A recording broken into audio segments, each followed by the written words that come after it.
Dalam keadaan cemas, mangsa menyuruh suspek memberhentikan kereta.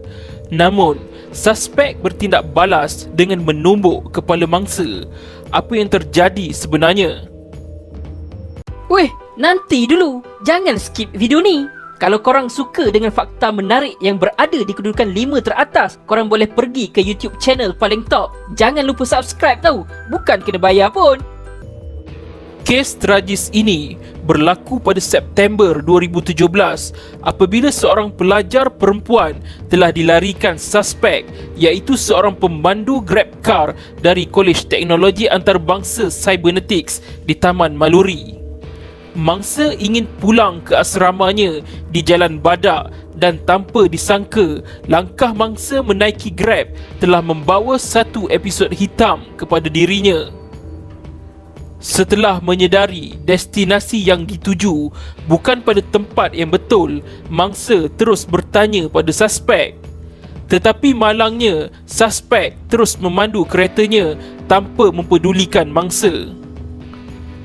Suspek kemudian memberhentikan keretanya di satu kawasan hutan simpan.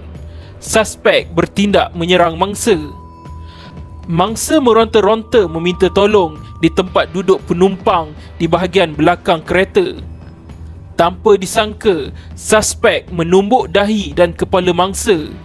Tidak cukup dengan itu, mangsa kemudian dicekik. Suspek mengugut bunuh mangsa sekiranya mangsa cuba melawan. Mangsa mula ketakutan dan suspek semakin memberanikan diri. Mangsa terpaksa mengikut apa sahaja arahan dari suspek. Suspek kemudian bertindak memegang peha dan dada mangsa. Suspek mengajak mangsa pergi ke hotel. Mangsa mencadangkan kepada suspek agar membawanya ke hotel di Kuala Lumpur. Suspek bersetuju. Mangsa kemudian dibawa menuju ke Hotel Manis di setapak Kuala Lumpur. Setelah suspek memberhentikan keretanya, mangsa mengambil peluang untuk melarikan diri. Mangsa berlari ke arah bengkel berdekatan untuk meminta pertolongan. Suspek mula berasa cemas. Menyedari mangsa sudah tiada, suspek pun melarikan diri. Suspek kemudian berjaya ditangkap dan didakwa atas kesalahan mencederakan mangsa di bawah Seksyen 323 Kanun Keseksaan.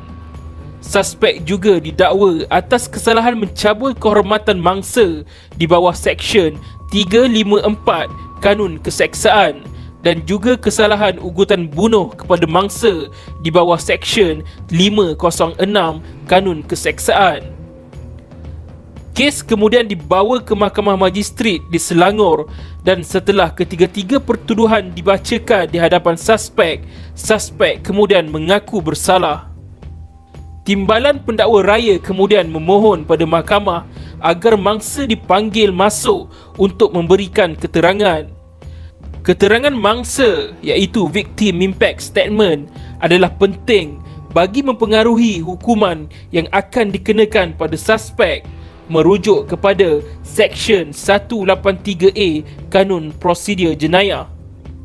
Dalam keterangannya, mangsa menyatakan akibat daripada insiden tersebut, dia berasa trauma, sedih, malu dan emosinya terganggu. Kehidupannya sebagai seorang pelajar juga telah terjejas.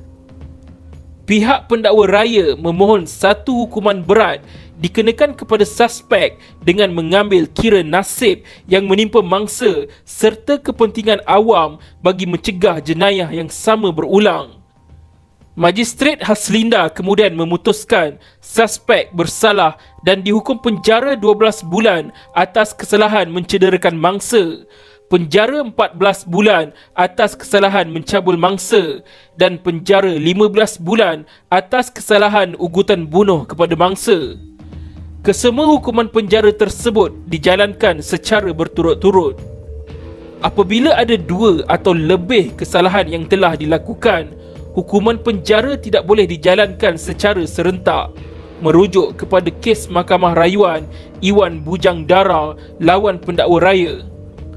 penghakiman penuh kes ini boleh dirujuk dalam kes pendakwa raya lawan Muhammad Izzuan 2018 MLJU 1565 Mahkamah Magistrat Selangor.